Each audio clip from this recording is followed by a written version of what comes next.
Welcome to the podcast. On this podcast, there's been a lot of dick discussion tonight. This is probably the most dick discussion we've ever had. I feel like since your dad was never around, he's going to tell a fantastical tale.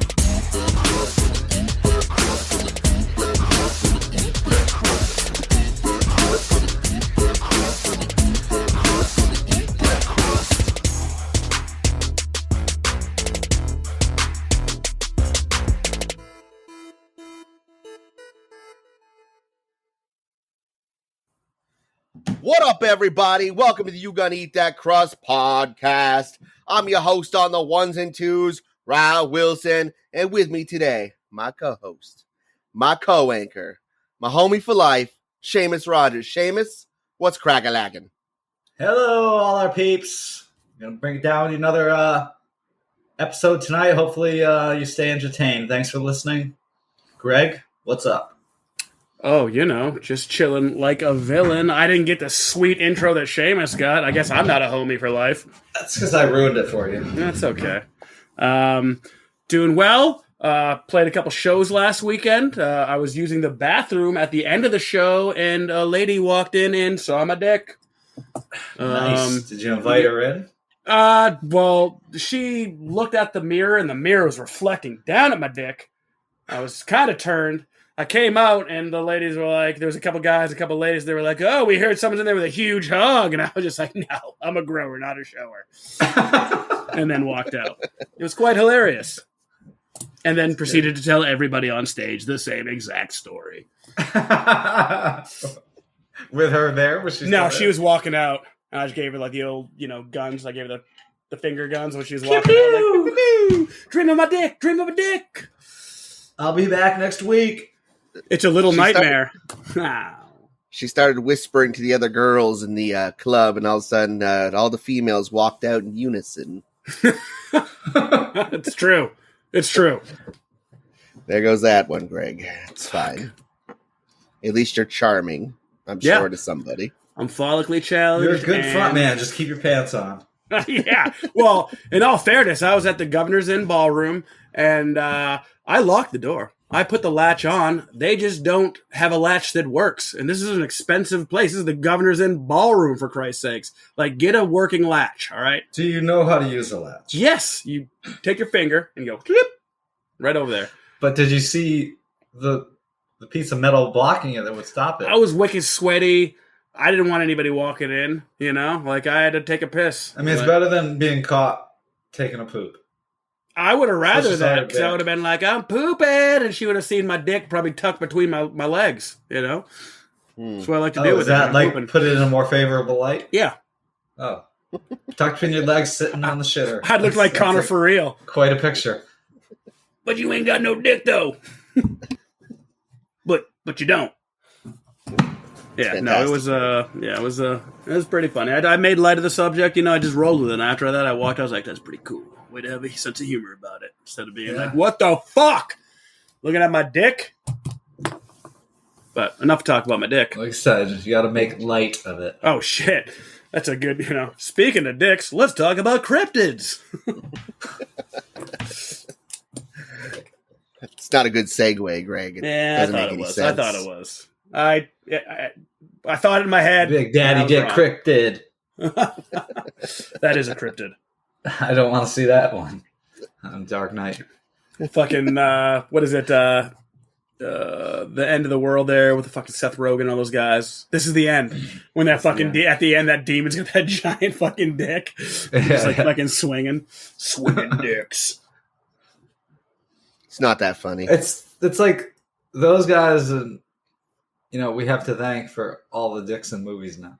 Oh, yeah, for sure. Well, I mean, I think the first really funny, prominent swinging dicks are funny. Yeah, it was like what was it? Surf and Report. It wasn't the greatest movie, but remember when the flasher was running through the ball? Yeah, his trench coat open, his little dick fucking flopping around. That's what it was like. Walk Hard, dude. When like Dewey Cox is talking to his fucking dad, and like his shit, like, oh, that's just Chip. I forgot his name. He's like, no, that's Bernard Rohde. And like, he's like, sure you don't need anything, Dewey? And he's just like standing there, and all you see is Dewey's head, and that dude's dick just standing there for like a couple seconds. I'd argue that Ace Ventura, the Einhorn is Finkel reveal was like the first All right. movie All right, dick that I recall. Seth Rogen brought it back. He made it hardcore. He did popularize the Wang in movies. Absolutely. And now Danny McBride is letting it fly everywhere. Right, but he's part of the same school. Yeah, but I'm just saying, like, on pretty much Eastbound and Down, Vice Principals, and Righteous Gemstones, I think there's been a lot of dick. Yeah, it's a weird-looking fucking thing. On this podcast, there's been a lot of dick discussion tonight. Like, this is probably the most dick discussion we've ever had. Oh, I doubt that. Some would argue too much. I feel like with our immature minds, who's going to argue too much about that? We've had more dick talk. Maybe not. Dicktile.com. This is how we get more listeners with more dick talk. Depends what fan base you're looking for. I think. Doesn't matter. A fan's a fan. A fan is a fan. Fan is a fan. All right, well, ladies and gentlemen, didn't mean to derail you there, but today we're actually here to talk about cryptids. That's right, cryptids. Cryptics. Oh, sorry. No, Greg, edit stop. That. Just kidding. Don't edit that. Let it soak. We are... leave it to hang. Let it hang. Let it sink deep inside. We are the world's foremost cryptozoologists. And we're here to impart some knowledge on you. And to kick it off tonight, I'd like Seamus to start us off. Seamus, why don't you tell us a little bit about a cryptid? I'm going to tell you about a story I read recently. This is actually serendipitous to our episode. It just happened to come at me. I want to talk about the mythical Kandahar giant, the biblical cryptid allegedly killed by U.S. Special Forces in Afghanistan. Oh, son of a bitch. What, you were going to do this? No, the government killing our cryptids. Oh. Pieces of shit. I don't trust By any of them. Bernadette Giacomazzo, checked by John Karosky, published on January 20th, 2022. It's a new story. Yeah. It happened in 2002. In 2002, an elite tactical team was said to have killed the Kandahar giant, a 13-foot-tall beast with flaming red hair, 6 fingers on each hand, and 2 sets of teeth. In August 2016, a YouTuber posted a lengthy interview with a military contractor identified only as Mr. K. In the interview, Mr. K claimed to have been present during the brutal slaughter of a killer he called the Kandahar giant. The killing of the giant, he said, took place during the height of Operation Enduring Freedom in 2002, when the military was engaged in fierce battles with the Taliban in their de facto capital in Kandahar province during the U.S. invasion of Afghanistan. But this was no human fighter they encountered. The Kandahar giant, Mr. K said, was 13 feet tall with fiery red hair. Even killed one of the Special Forces soldiers with a spear before the rest of the unit brought it down with 30 seconds of sustained gunfire. Jesus. Yeah, It's like a fucking gentle ginger giant. Yeah, did he throw the spear before they knew he was there, or did he just come out or did they just come upon him? I don't know. They don't detail that much. Was it an average size spear or a giant size spear? I'm picturing a big ass spear. Like a log. Yeah. Nice. Like a big log entering you. And after they radioed it in, the army took away its corpse and has hidden it ever since. In 2002, another group of soldiers went missing while on patrol in a remote mountain region of Kandahar in the south of Afghanistan. And when they failed to make radio contact for some time, the military sent in a special ops unit to investigate. Though the branch of the armed forces they belonged to was never confirmed. So I guess they were high up in the mountains. The unit came across a cave with scattered army equipment around, but no sign of the missing soldiers. And that's when they chanced upon the Kandahar giant. The soldiers opened fire, ultimately felling the giant with 30 seconds of continuous fire. Between them, the squad was armed with full auto M4 carbines and M107 Barrett anti-material rifles, firing 50 caliber BMG ammo. Right. 30 seconds of just a whole squad unloading on this thing. I just would love to see that. Where are these helmet cams? Shit. After the troops killed the giant, they loaded it into a Chinook helicopter, which carried it to a transport plane where no one ever saw it again. The soldiers were forced to sign non-disclosure agreements so the government could keep them all quiet. But eventually the soldiers broke their silence because, as one of the men would later say, the people have the right to know the truth. I was a ginger too. I was a ginger. We killed one of my people. We did it. So now, what, you want to hate crimes on gingers? I'm not doing that. I'm not killing gingers. In August of 2016, Snopes reached out to the Department of Defense about the Kandahar giant. Is it Kandahar or Kandahar? I don't know. Well, I feel like I've said them both. Yeah. Matters to Afghan. The Department of Defense told the outlet in no uncertain terms that they had no record of information about a Special Forces member being killed by a giant in Kandahar. What's more, there are no press releases on the Department of Defense's website involving either a Special Forces troop disappearing in Afghanistan or of any incident involving soldiers felling a giant. Some internet influencer was putting it about that they were the Nephilim, a group of people mentioned in the Genesis and Numbers books of the Old Testament, who were said to be people of unusually large size and strength. Is that people from Witcher? Dog. The Bible. They could be found in the Middle East both before and after the flood of Noah's Ark. But recent biblical scholars largely agree that the Nephilim tales were metaphors not based on the reality of 13-foot giants living in the deserts. All right, well, if it was like the giants in Skyrim, maybe the guy got hit with a club and just sailed across the fucking desert and was never seen again. Sailing. Yeah, those motherfuckers will hit you hard. Absolutely. I was telling Shardy, but I was talking about, I was watching like some Skyrim clips, and some dude was on a horse and he like just jumped, and like this dragon was taking off as he was jumping, and it sent the horse like fucking flying like 800 feet in the air, and the dude just landed and crashed and died. I love those slow-mos where I send like a firebolt or something into the enemy and it just knocks him like 50 feet back. Yeah. Well, nobody wants to be speared by a giant, that's for sure. Especially a ginger giant. Ugh. Even really tall people freak me out, you know what I'm saying? It's like, enough. Really? Can we stop now? Right? Stop growing. That's why Zeb's moving out. She didn't feel comfortable in living here. It's too tall. Tall people ruin it for everybody. Yep. I mean, I'm decent height. I'm 6 foot, but I'm not like people aren't pointing at me as I walk down the street or anything. I'm average. Yeah, I'm a little bit. like 5'8", and you know what? Women are all looking for the 6 foot plus. No, I think 5'8" is actually the perfect height. I think a lot of Is that because you're also 5'8"? Oh shit, I'm 5'8" too. Okay, yeah. I think you're well sized, Greg. Thank you. Have you guys thought maybe you could look bigger if you carried a giant spear? Ooh, Sure. I've been wearing high heels, platform shoes. So, all right, that makes me think. Random thought. Do people trust a man with a walking stick? Like, not a cane. If you see a dude with like a walking staff walking around, like, If I'm lost, I absolutely would trust any person with a walking stick because he's been there, done that. You know what I'm saying? Stop stealing Dave Attell's material. what?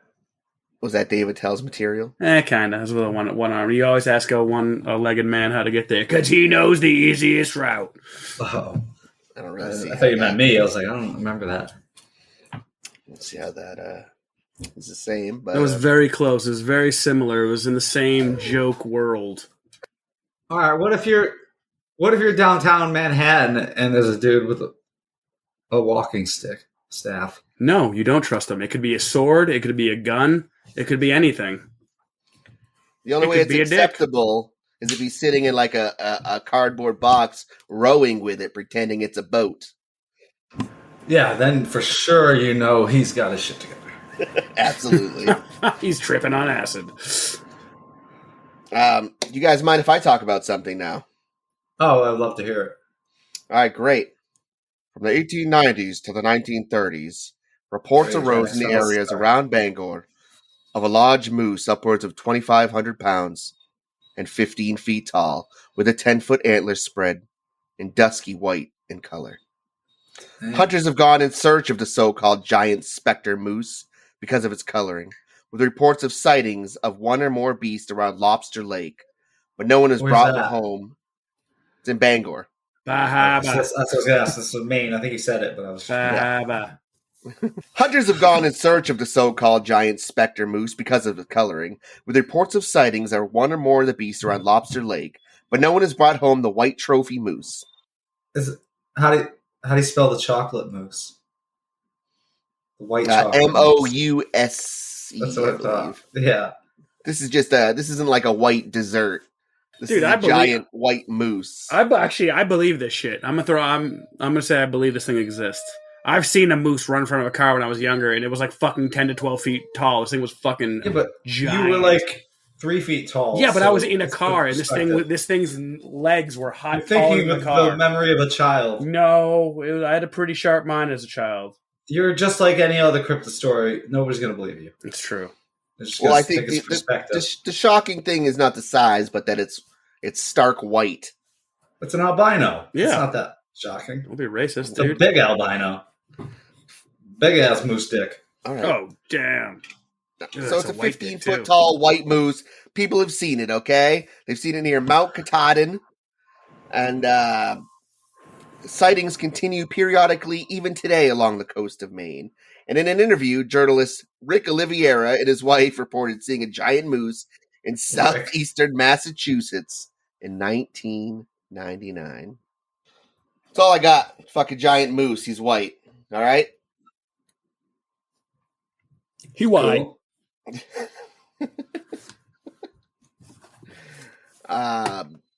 Greg, I heard you have something you might want to share with us. That brings us to me. I want to talk about a hool. It's said to live in the deepest parts of the jungles of Java and can be found in most parts of Indonesia. So this thing's a half chimp, half bat, like covered in gray fur, wingspan from like 18 to 20 feet long. It's a giant bat. Like the things from The Wizard of Oz?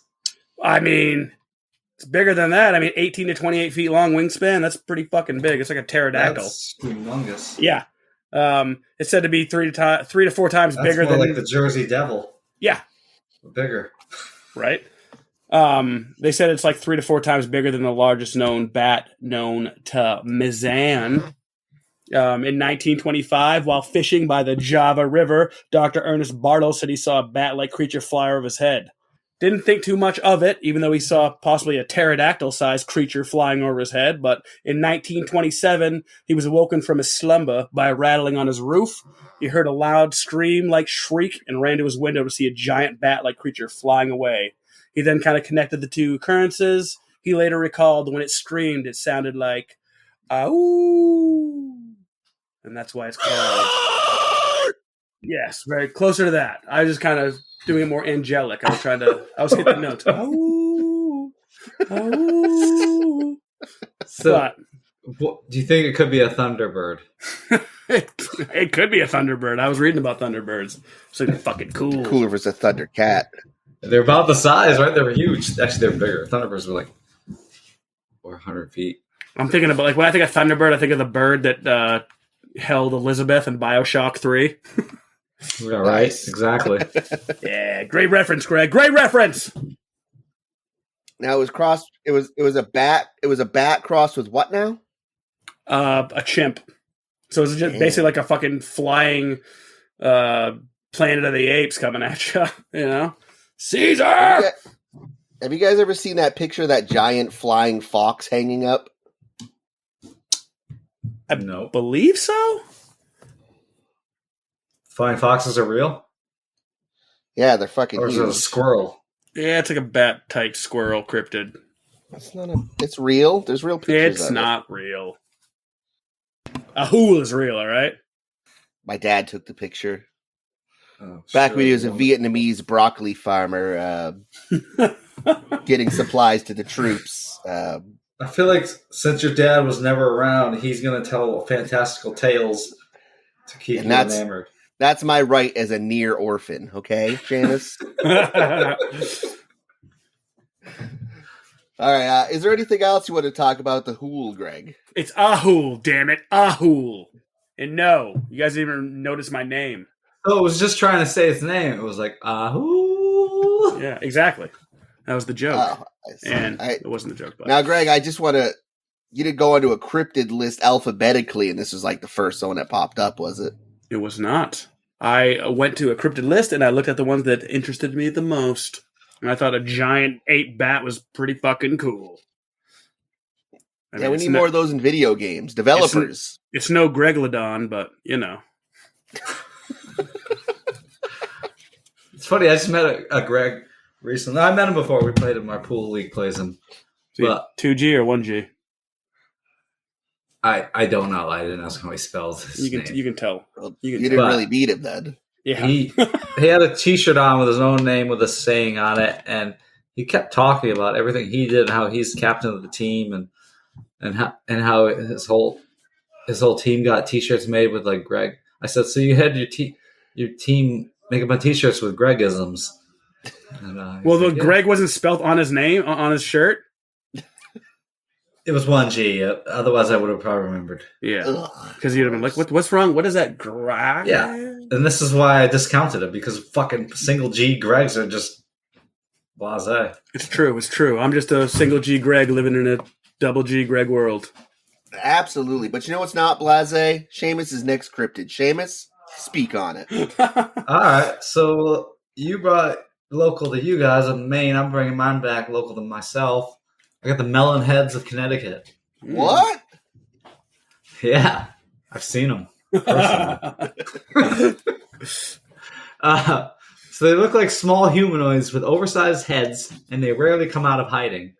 They survive by eating small animals, stray cats, and human flesh, usually the flesh of teenagers. Delicious.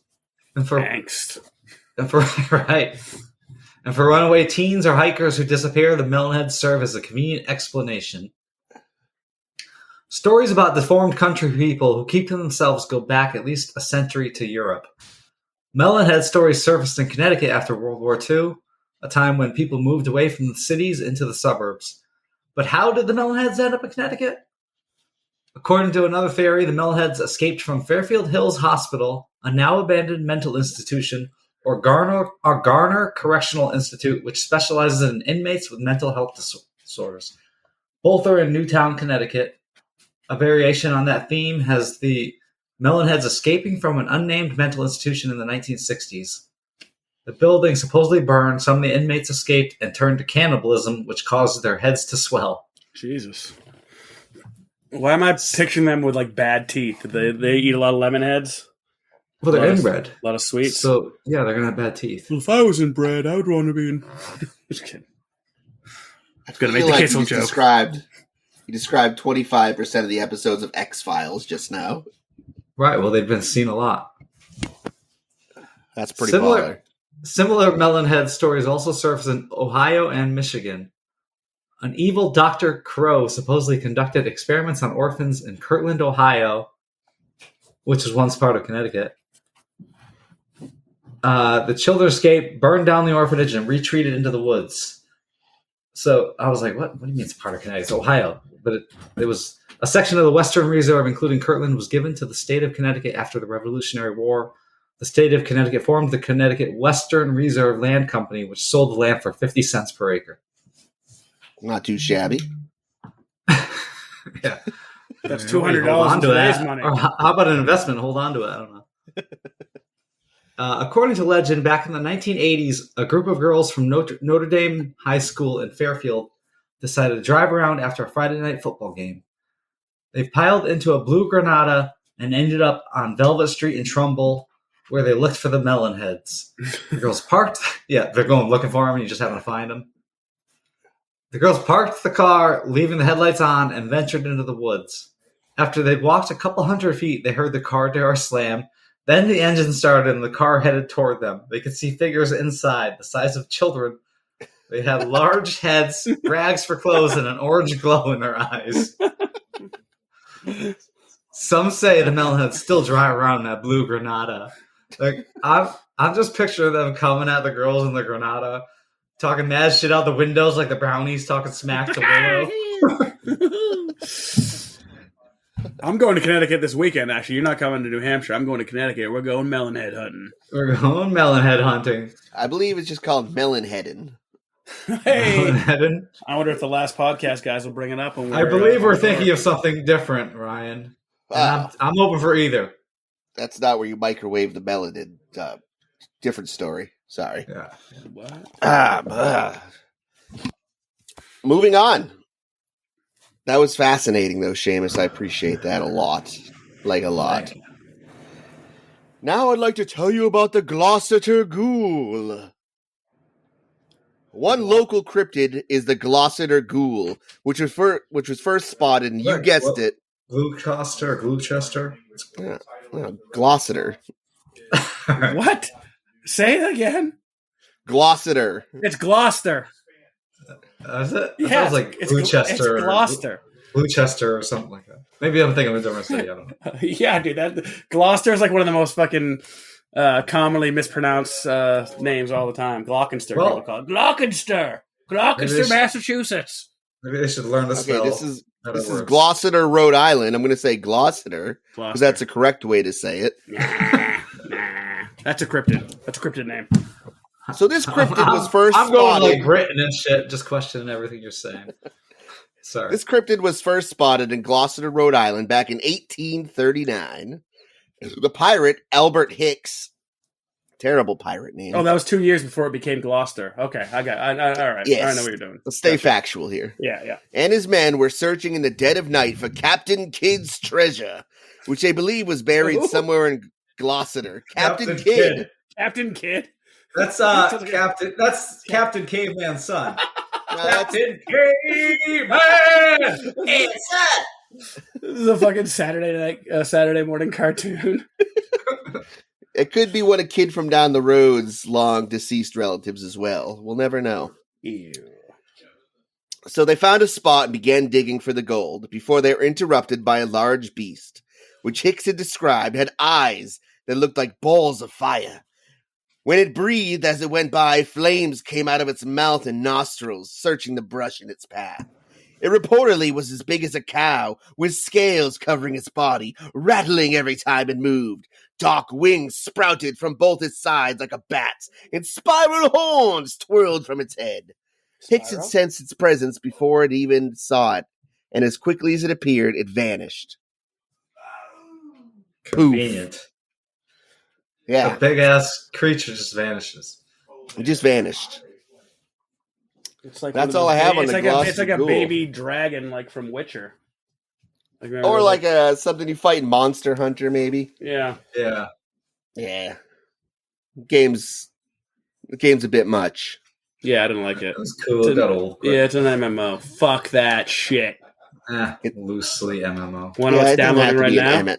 You completely downloaded is Dying Light 2. Woo! You get to play now? Well, I can't play now, but it's downloaded. Like it Friday? 2 days before you can always download them. Of course, I'm traveling this weekend, so I won't be able to play. Over 1,000 hours to get the platinum trophy. Really? That's what they're saying. Really? Lionel is on it. Who's got time for that? Lionel's got 1,000 it. Lionel has time for that. No offense, Lionel. No offense. He does have like 4 years of his life in World of Warcraft. I have like a year of my life in Overwatch, so I can't. That's great. Thank you. My mom's really proud. As she should be. And I'm my proud dad. of you, Greg. How's that Overwatch game going? You still playing it every day? I was like, nah, I gave up. No, you should get back into it. They'll be proud of you until they hear this episode in which they find out you indecently exposed yourself again. Cool lady. What? They know that. They're very supportive of me. If if I indecent expose myself again, they would probably help me with the fines. A little bit. That's our guy. That's Greg would never do we that. made him. We're kind of responsible for him. He just always talked about dicks. He just liked to talk about dicks and flash his dick everywhere. Dick. DICK. That's illegal. It shouldn't be unless it's children involved. Well, so I was on the way home from Mamma Mia's working, and I remember like when I was talking to the judge was being like really nice to everybody, and then he's like, Mr. Hoey, taking a piss. Well, I didn't say taking a piss. Exposing yourself and turning towards traffic. I was blacked out, dude. I don't know. Maybe I was browned out. I browned out. I'm sure you tried real hard to latch that lock too, huh, Greg? I'm just gonna leave this latch unlocked so some girl can walk in and see my dick when I'm pissing. See that nice stream flowing right into the toilet. That's Dude fantastic. had a healthy stream. Very healthy stream. But he needs to drink more water. He does. It's a little yellow. It's a little bit of yellow. We want clear. We want some more clear piss. All right, fantastic. That brings us back to you there, Greg. Yeah. What do you want to tell us about? I want to talk about the Groot slang. Known to live in a deep cave in South Africa, the Groot slang is said to be an elephant-sized serpent dwelling in a cave known as the Wonder Hole or the Bottomless Pit. Yeah! Wonder hole. It's the Wonder Hole. Das Glory Hole. Snake is in the Wonder Hole. You tried to Wonder Hole me? So supposedly this cave actually connects to the sea, and legend has it that the cave is filled with diamonds. Ooh. Mm-hmm. In 1917, an English businessman named Peter Grayson.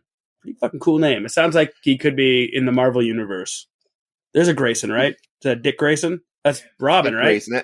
That's DC. Nice, Greg. There you go. Yeah. You're getting it, buddy. Glyven. So he disappeared after members of the party were attacked by lions. And then a few surviving members of the party said they saw Peter dragged away by a giant snake-like creature that was the size of an elephant. Well, that sucks. You survived lion attacks. I know. And you're seeing your buddies get by a dragged. cryptid. There goes Seamus. He's getting dragged away by some giant snake elephant. Nah, fuck it. We're good. Let's go. With 2 mouth anuses. Oh, no. Jesus. That's the Groot slang. Couple of mouth anuses, Just shoot me. Put a bullet in my head. But imagine that. Like, I'm so scared of snakes. Like, I'm scared of garden snakes. Like, I told the story where I picked up what I thought was a piece of poop, and it was not a piece of poop. It was a snake. And it almost gave me a heart attack. I screamed like a guy that sounded like a girl. Very high pitched. Gardener snakes, Greg. Gardener. That's Garter. It's Garter, yeah. Well, we'll see what the right answer is. And I'll Glockenster, Gloucester. Edit this. Gardner. Do you say this is snake? It's called Groot slang? Yes. It's Garter. Groot slang. Gardener. It's the biggest gardener snake I've ever seen. He was the size of an elephant. Uh-oh. And I thought my pool boy was good. Shit. All right, Seamus, that brings us back to you. What do you want to talk about today, my friend? I want to talk about P.T. Barnum's Fiji Mermaid. This is the P.T. Barnum from the circus, right? Yeah. Barnum, in his autobiography, described the mermaid as an ugly, dried-up, black-looking, diminutive specimen about 3 feet long. Its mouth was open, its tail turned over, and its arms thrown up, giving it the appearance of having died in great agony. So definitely not hot like Ariel. For Ursula. American sea captain Samuel Barrett Eads bought Barnum's mermaid from Japanese sailors in 1822 for $6,000 using money from the ship's expense account. That's the equivalent of $142,975 today. Damn. I'm just picturing him explaining to his wife how he spent their life savings on a hideous, stinky, dried up fish monkey. You're always doing this. You're always doing this. But look what it does. And it's got boobs. What date was this? 1822 is when this fucking the wife they probably couldn't even talk. They weren't even allowed to talk back then, probably.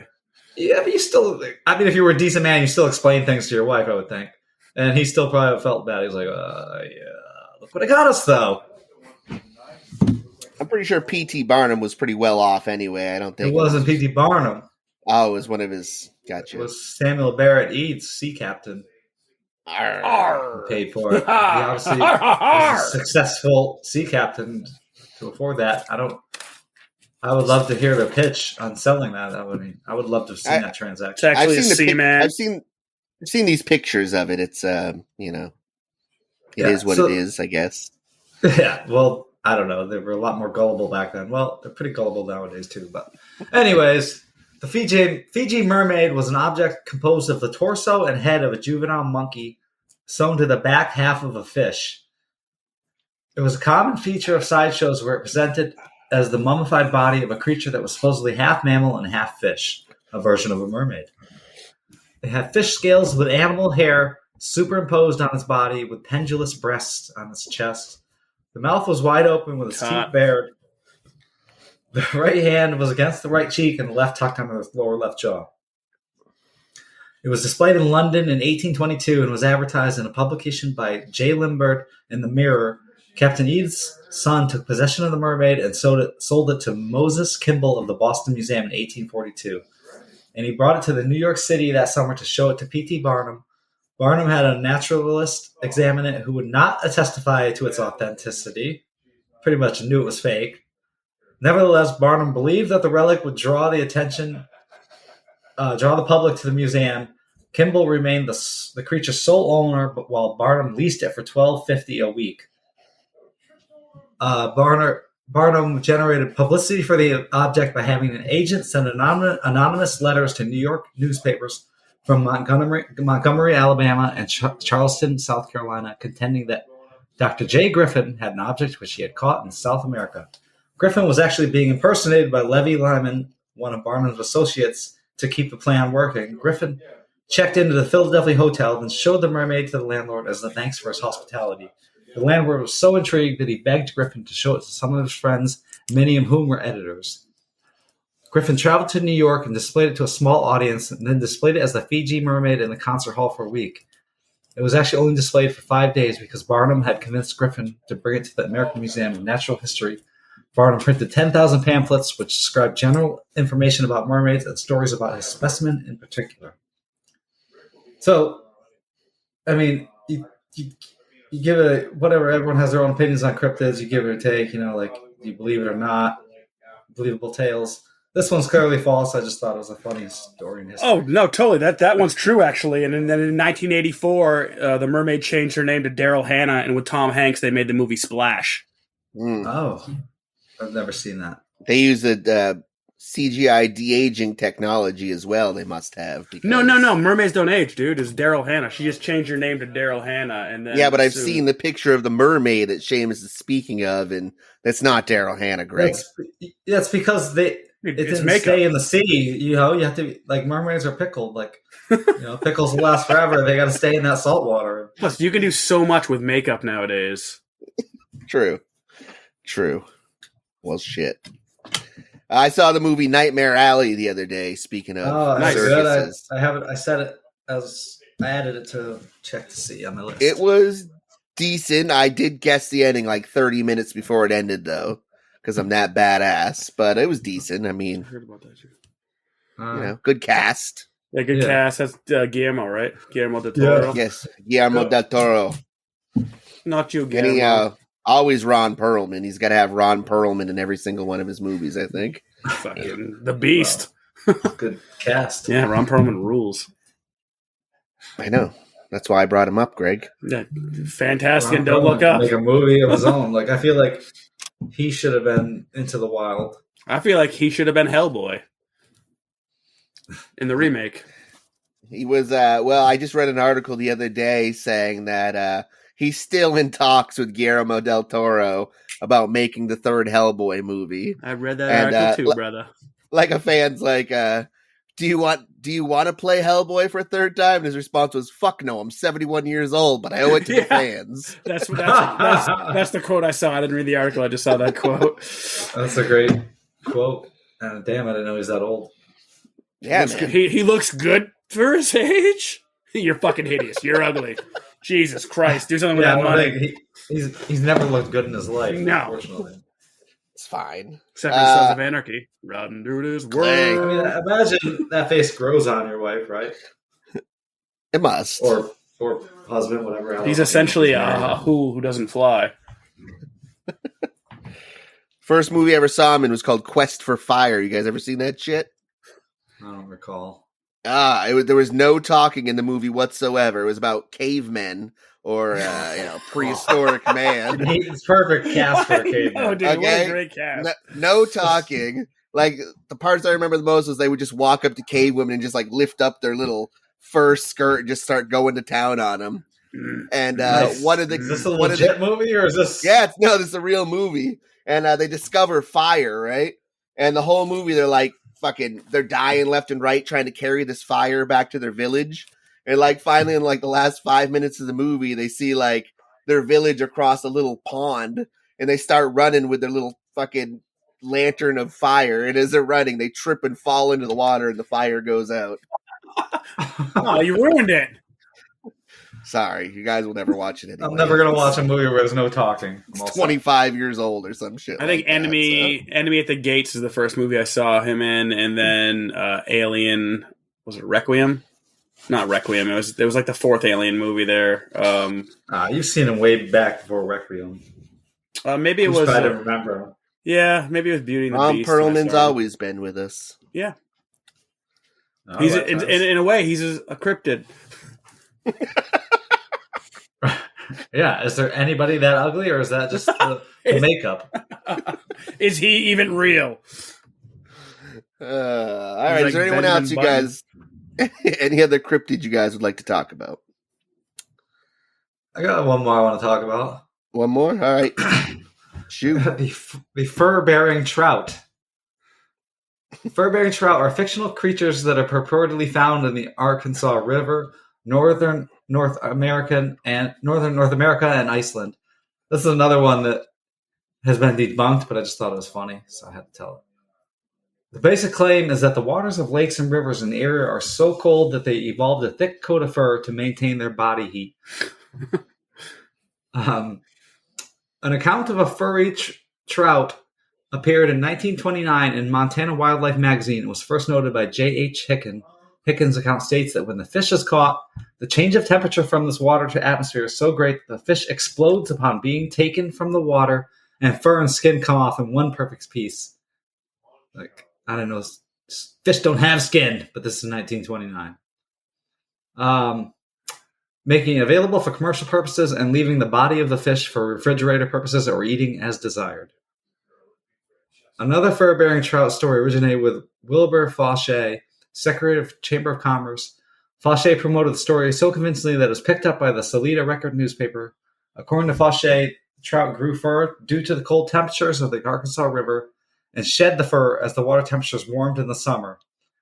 In 1938, a story of the Puebloan chieftain recounted the hairy trout history and stated that old-timers living along the Arkansas River near Salida have told tales for many years of the fur-bearing trout indigenous to the waters of Arkansas near there. A tall tale was recounted by S.E. Schlosser. It stated that hairy trout resulted from 2 bottles or 4 jugs of spilled hair tonic. This is my favorite theory, and I think this one is probably the closest to the truth. To catch hairy trout, fishermen would act as barbers and lure fish from the waters with the offer of free trim or shade. An intentionally fantastical story in Maine claimed that hairy trout were under a catch-and-release policy that was enforced by wardens carrying Brannock devices. If a fish were caught, the warden would measure it against the fisherman's foot. If the fish's length matched the fisherman's foot size, the fish could be eaten and the pelt made into furry slippers. In more recent years, in March 2021, YouTuber Jenny Nicholson created a fur-bearing trout as a stuffed toy, which brought it all to the modern attention. But I love that. Spilled 2 bottles of spilled hair tonic, and that's what got all the fish. It's Red Dead Redemption style.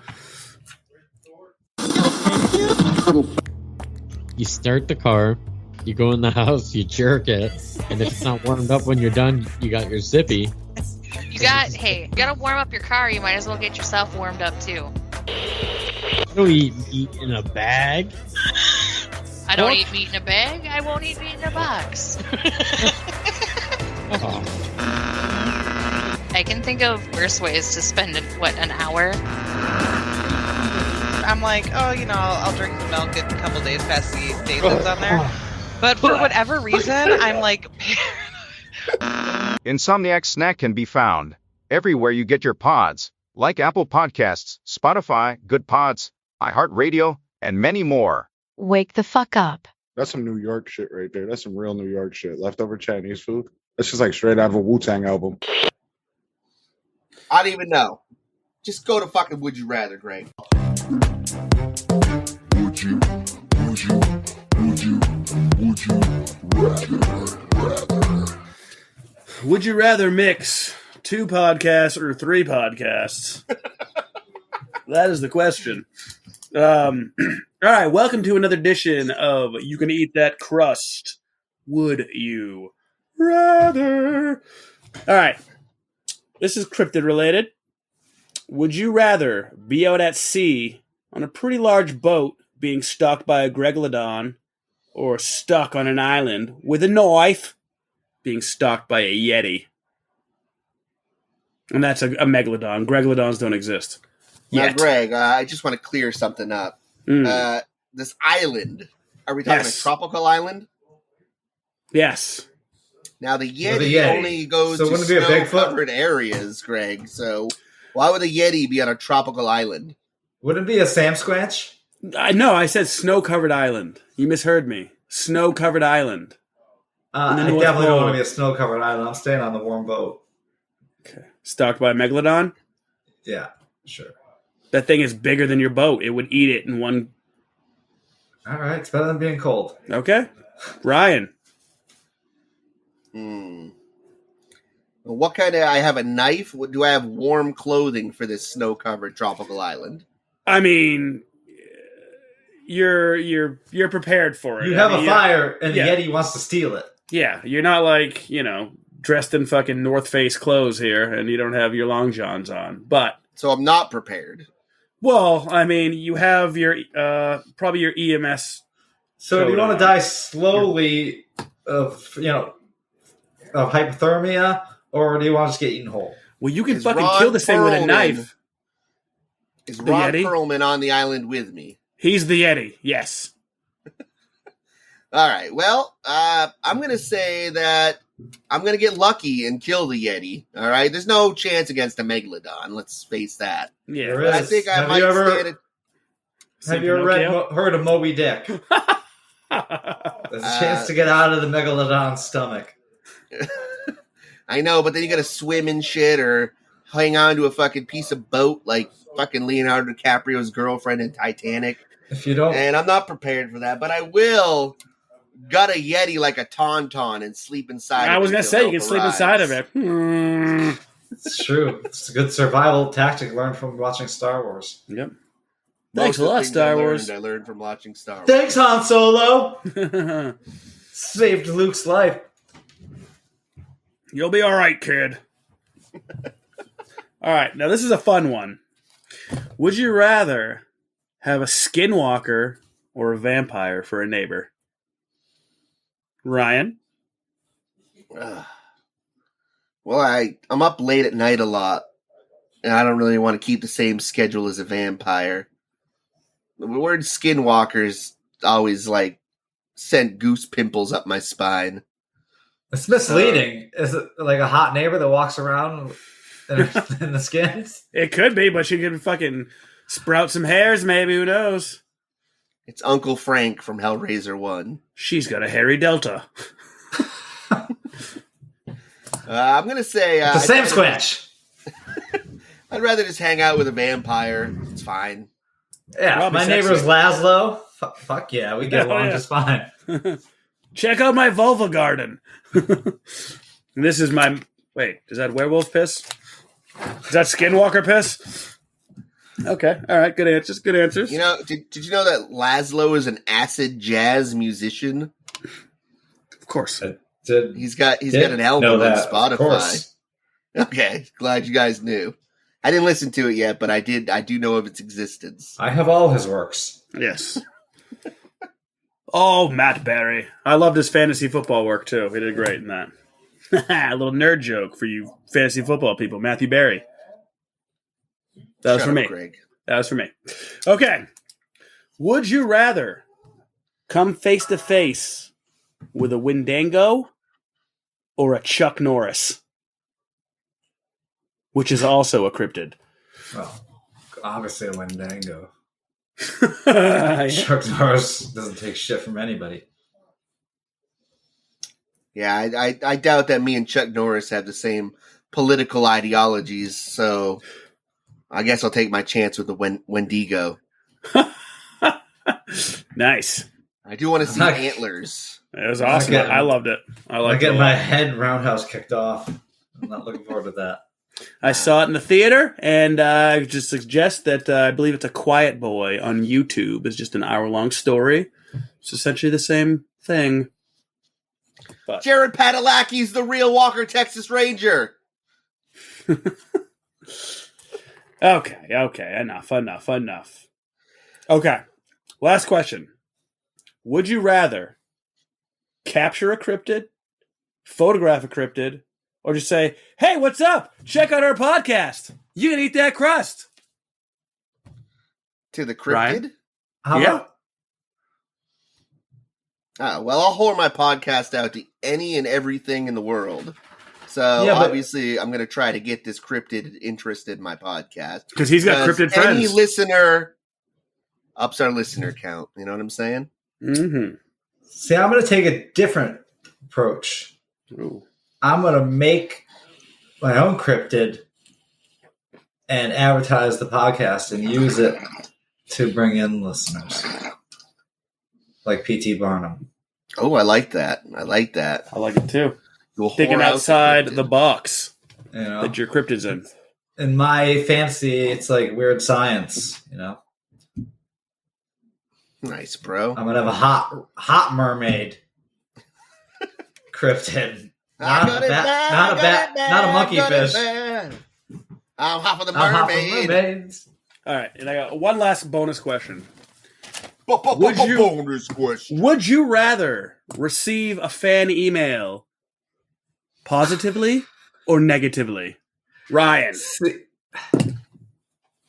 I'll take anything at this point. Seriously, I mean, I just want to read something on the air. I think it depends on the context. A bad email could be hilarious, and we'd like to reshare that with the listeners. That's what I want. I want just someone to say, like, you guys fucking suck. Fuck you. And I then want them to be a little more creative. Yeah, of course. But then we know that you listened to the end of the show and you made it. True. We believe in you. That's right. And that one listen will go towards our Stripe account fund. That's true. So thank you, angry email sender. You guys fucking suck. O'Doyle rules. But check us out next week because we're going to be showing off our Centaur unicorn. It has two heads, one with a horn, and one on top of that as a man-shaped one. One with a mouth anus. Man-shaped horn? That's a dick. I'm going to sew a human torso on top of a Clydesdale, and then I'm going to put a birthday hat on its snout. My God, it's a Minotaur. That's beautiful, man. Fucking beautiful, man. Pegasus or Pegasi? Pegasi. Bigfoot or big feet? Why couldn't it be Pegasus? Like moose. Meese. I don't like that. What was your last one? Bigfoot or big feet? Oh, definitely big feets. It's a feet. gaggle of big feets. Oh my God, it's a big feet. Greg, your roommates are loud. I'm sorry. Let me shut my door a little bit more. Probably could have done that from the get-go. Yeah, a long time I ago. have dogs that come and go, so, you know. Well, let them go. Yeah, well, then she'll be fucking scratching on the door. You know, you just gotta deal with it. I just shut the door. She's back in already. Well, I meant to tell you guys before we end the show. I want to tell you guys about my terrible morning the other day. So it was like, I don't know, it was like -10 outside and my living room door was frozen shut. And I went to go open it and I ripped the door handle completely off. So after... So I had to inner walk or outer out. door? Huh? Like the storm door or your main door? My main door to get outside. So I had to go out the back door and like bust in the door, like pretty much football tackle my door to open it. And I went to start my car to bring the kids to school, and my car was stuck in a fucking snowbank. My tires like frozen into the ground. I spent like 25 minutes trying to get my car out. I finally got it out with some a couple 2x4s that I put under my front tires to back myself out. Smart. And my gas light was on the entire time.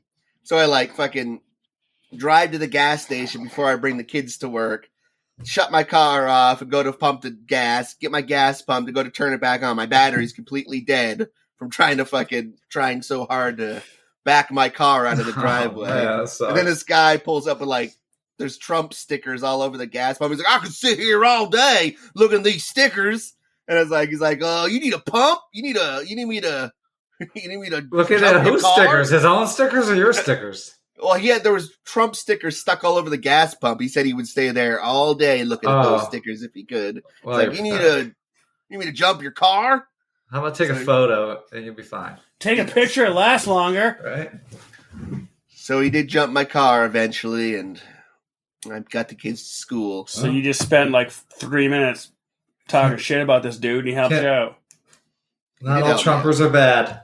No, to our core, we're all good people.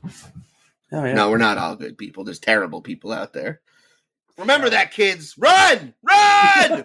He's right behind you. If he's showing his dick, run. Yeah, and then I had this like super fat Russian guy trying to fix my internet too. And he broke the chair. This is you.